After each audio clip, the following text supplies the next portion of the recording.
आकाश में एक गोल चांद चमक रहा था। उसे आकाश गंगा में मौजूद तारे टिमटिमा रहे थे।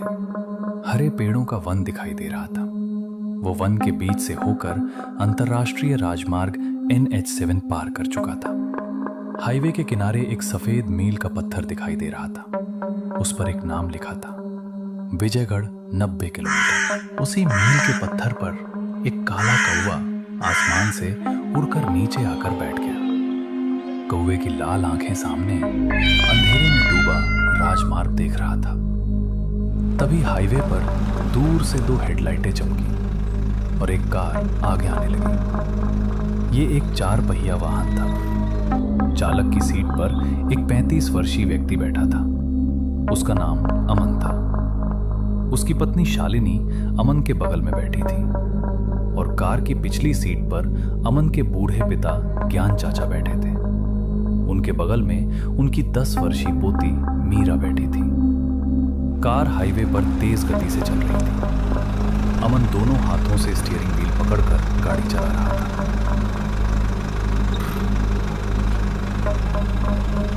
विजयगढ़ 90 किलोमीटर दूर है, हम जल्दी ही पहुंच जाएंगे। तभी एक काला कौवा उड़कर कार के विंडशील्ड पर आया और उससे टकरा गया। इस अचानक हुई घटना के कारण अमन ने कार पर से नियंत्रण खो दिया। कार डगमगाने लगी, कभी बाईं ओर मुड़ती तो कभी दाईं ओर। अमन ने गाड़ी के ब्रेक दबाए। उस शमशानी सन्नाटे में टायरों के रगड़ने जैसी तेज आवाज आई। कार सड़क के किनारे रुक गई और टायरों से सफेद धुआं निकल रहा था। इस अचानक हुई घटना से कार में बैठे सभी लोग डर गए। डर से घबराई हुई सबकी आंखें विंडशील्ड पर टिकी थीं, जिस पर एक काला कौवा मरा हुआ गिरा था। कार की गति के कारण कौवे की खोपड़ी फट गई थी और अंदर से लाल खून बह रहा था। और ये वही कौवा था जो मील के पत्थर पर बैठा था। आप लोगों को कुछ हुआ तो नहीं? क्या आप सब ठीक हैं? सभी ने सहमति में सिर हिलाया और कहा कि हम ठीक हैं। अमन गाड़ी से उतरा। उनके साथ उनके पिता ज्ञान चाचा, पत्नी शालिनी और पुत्री मीरा भी उतरे। ये कौवा इतनी देर रात को हमारी कार के पास आकर मर गया। ये तो अपशगुन है अमन। शालिनी चुप रहो, तुम थोड़ी थोड़ी चीजें देखकर डर जाती हैं। अरे ऐसी कोई बात नहीं है। बहू सही कह रही है अमन। इतनी देर रात गए कौवे को मरते देखना अशुभ है। आगे चलकर हमारे साथ जरूर कुछ बुरा होने वाला है। उस कौवे की मौत एक चेतावनी है। बस करो पापा, मैं इन चीजों पर विश्वास नहीं करता। जैसे ही अमन ने यह कहा, उसने सड़क किनारे से एक छड़ी उठाई और खून से सने मृत कौवे को विंडशील्ड से दूर फेंक दिया। चलो कार में बैठो, हमें अभी बहुत दूर जाना है। सभी लोग वापस कार में बैठ गए, लेकिन शालिनी और ज्ञान चाचा दोनों डरे हुए थे। उन्हें मन ही मन लग रहा था कि कुछ बुरा होने वाला है। 10 से 15 मिनट के बाद अमन ने राजमार्ग के बाईं ओर एक सड़क देखी। सड़क के किनारे जमीन में गड़ा एक सफेद बोर्ड दिखा, जिस पर लिखा था विजयगढ़ शॉर्टकट। उसी सड़क पर एक तख्त के नीचे एक भिखारी खड़ा था। उसके बदन पर फटी बनियान थी, नीचे फटी निक्कर, बाल बड़े हुए थे, चेहरे पर लंबी दाढ़ी थी। उस भिखारी को देखकर कोई भी कहता, अरे ये तो बहुत पहुंचे हुए भिखारी लगते हैं। अमन ने भिखारी के पास कार रोक दी। क्या भाई, ये सड़क कहाँ जाती है? ये सड़क आपको वहां ले जाती है जहां आप जाना चाहते हैं। अच्छा, पर कहाँ? मौत। उस भिखारी की ये बातें सुनकर कार में बैठे शालिनी और ज्ञान चाचा दोनों ही डर गए। उनकी आंखें डर से बड़ी हो गई। मजाक कर रहा हूं सेठ जी, ये सड़क आपको विजयगढ़ ले जाएगी। आइए, मुझे देसी शराब पीने के लिए 50 रुपए दीजिए। भिखारी की बात सुनकर अमन और मीरा दोनों हंस पड़े। ये तो बहुत बढ़िया मजाक है। ये कहते हुए अमन ने अपनी जेब से भिखारी को 100 रुपए का नोट दे दिया। जाओ और ऐश करो। भिखारी 50 रुपए का नोट अमन को वापस देते हुए कहता है, मेरा भीख मांगने में नियम है, मैं जितना मांगता हूँ उतना ही लेता हूँ। अमन ने कार स्टार्ट की और डिपर लाइट दिखाई दी और कार साइलेंसर से काला धुआं छोड़ते हुए चली गई। भिखारी अभी भी उस शॉर्टकट सड़क पर खड़ा था, लेकिन उसका रूप पहले से अलग दिख रहा था। उसके चेहरे पर एक जानलेवा मुस्कान थी। उसकी आंखें लाल हो गई थीं, जैसे कि उनमें खून भर गया हो। उसका चेहरा लाश की तरह सफेद हो गया था। उसकी नाक किसी चुड़ैल की तरह बड़ी हो गई थी। मैंने उनसे 50 रुपए लेकर मौत का टिकट खरीद लिया। चकवा हूं। वो भिखारी एक धोखेबाज छलावा भूत था। उसने अमन की फैमिली को अपने जाल में फंसा लिया था। अब मौत का खेल शुरू होने वाला था। अचानक भिखारी का शरीर सफेद राख में बदल गया और 50 रुपए का नोट हवा में गोल गोल घूमता हुआ जमीन पर गिर गया। और उस नोट के आगे कोई रास्ता या शॉर्टकट नजर नहीं आ रहा था। हाईवे पर अमन की कार तेजी से दौड़ रही थी। अमन, मुझे वो भिखारी बिल्कुल भी अच्छा नहीं लगा। शालिनी, अरे वो भिखारी है, अंबानी नहीं। उसके कपड़े और पहनावे वैसे ही होते हैं। उसमें ऐसा क्या है जो डर लगे? पिछली सीट पर बैठी मीरा अपने स्मार्टफोन पर यूट्यूब ऐप पर कंकाल तंत्र हॉरर एनिमेशन चैनल पर मौत का छलावा नामक वीडियो देख रही थी। दादाजी, ये छलावा क्या होता है? छलावा एक चाल होता है मीरा, इसे चकवा भी कहते हैं। ये एक भयानक भूत होता है। ये रात में जंगल और राजमार्गों पर घूमता है। ये अपने शिकार को धोखा देता है और जब इसका मन भर जाता है तो वह छलावा अपने शिकार को बेरहमी से मार देता है। अपने दादाजी के मुंह से ये भयानक खबर सुनकर मीरा थोड़ी डर गई। कार उस काले राजमार्ग पर तेजी से चल रही थी। उसकी पीली हेडलाइटें रास्ता दिखा रही थी। अमन ड्राइवर की सीट पर बैठा था। फिर उसकी नज़र सड़क के किनारे थोड़ी दूर चली गई। वहाँ एक चाय की दुकान थी। दुकान पर 70 वर्षीय चाय विक्रेता था। गैस पर रखा गया कप में चाय उबल रहा था। स्टॉल के नीचे काले अक्षरों में दुकान का नाम लिखा था, किस्मत चाय वाला। एक बार पी लोगे तो वापस नहीं आओगे। कार चाय की दुकान के पास से गुजरी।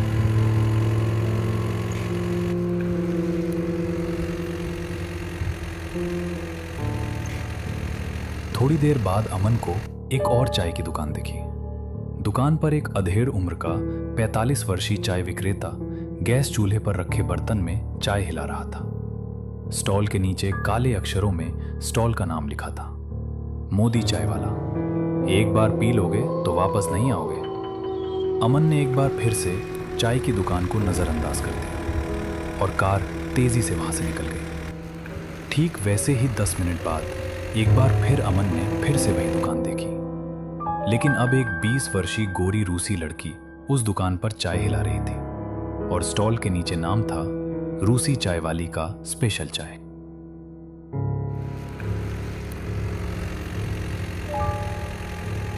हे भगवान, रूसी चाय, लेकिन 6,000 रुपए की। ये चाय कौन पिएगा भाई? और कार उस चाय की दुकान के पास से भी आगे बढ़ गई और जैसे ही गाड़ी आगे चली गई, वो दुकान जो छलावा का भ्रम था वो सफेद धुआं उड़ाते हुए गायब हो गया। पापा, मुझे बहुत भूख लगी है। अमन, मुझे भी भूख लगी है। इन दोनों की बात सुनकर अमन ने आगे रुकने के लिए कोई ढाबा या होटल तलाशना शुरू कर दिया। 5 से 10 मिनट बीत चुके थे। सड़क बहुत शांत थी। वहाँ अमन की कार के अलावा कोई नहीं था। तभी अमन को सड़क के किनारे एक ढाबा दिखाई दी।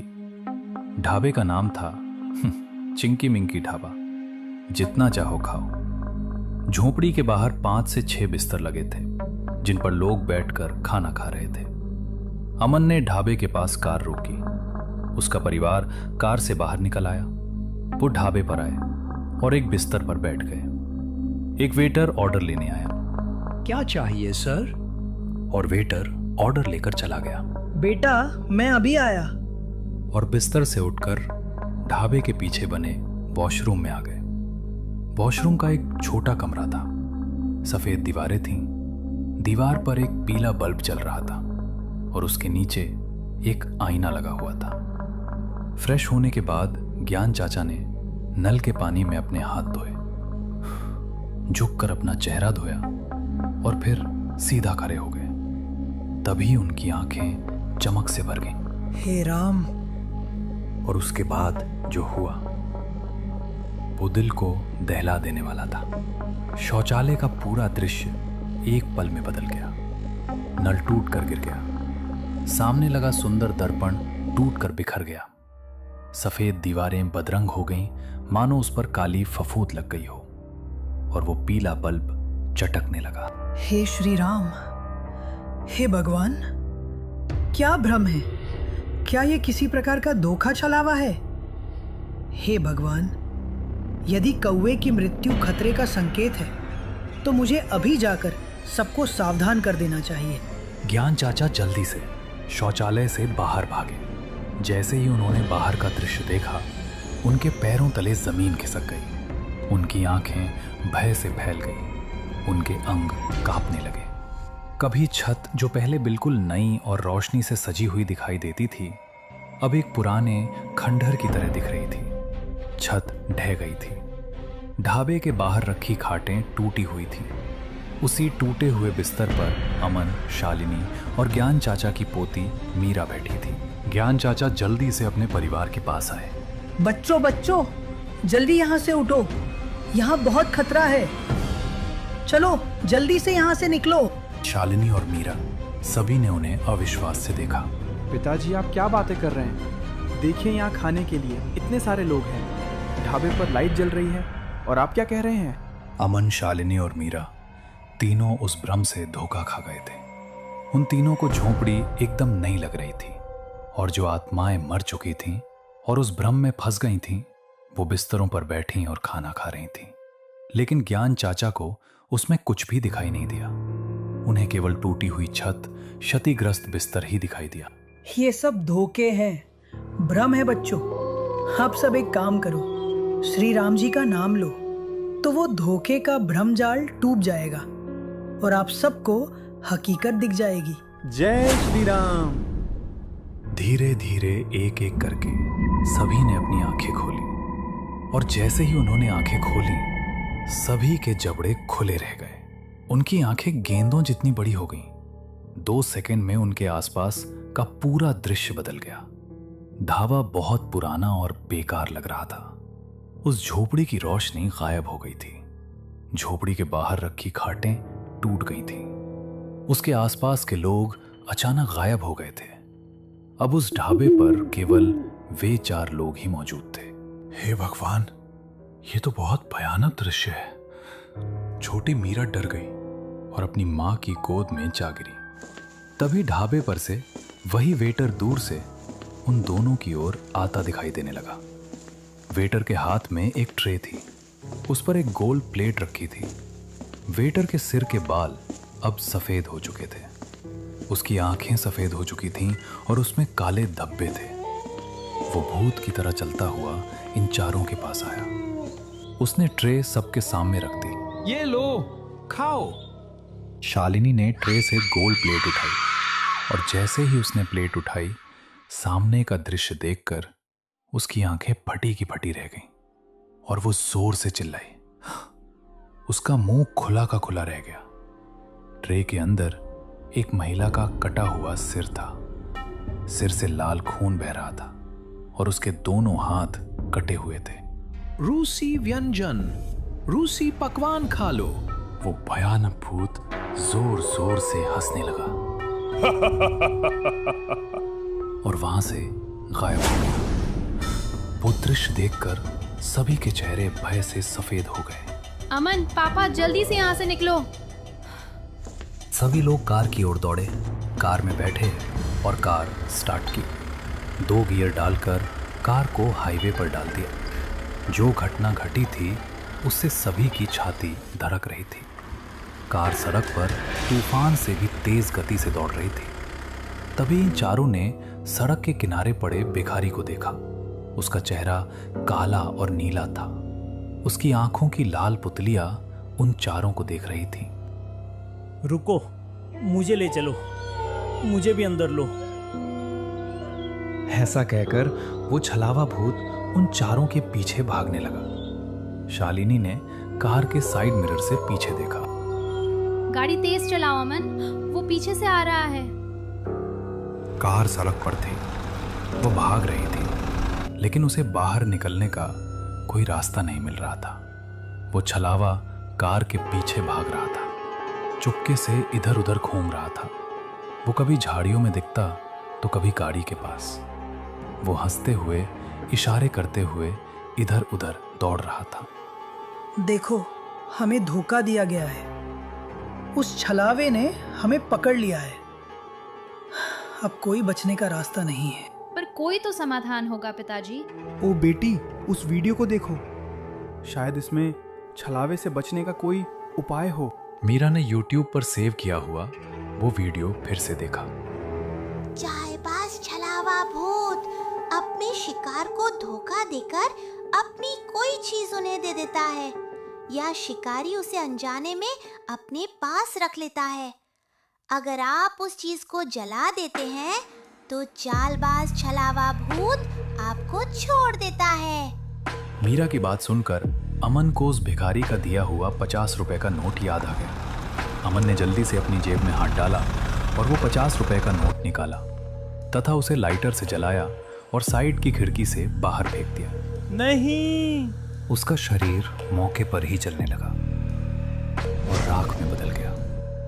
जैसे ही छलावा का अंत हुआ, अमन को फिर से वही सड़क दिखाई दी जो उससे 50 मीटर दूर राजमार्ग की ओर जा रही थी। अमन ने जल्दी से कार को घुमावदार सड़क से हटाकर राजमार्ग पर ला दिया और उन चारों ने हाईवे पर कार रोकी और एक साथ पीछे देखा। तभी उन्हें अपने पीछे कोई सड़क नहीं दिखी। उनके पीछे केवल वन के पेड़ और झाड़ियां ही दिख रही थी।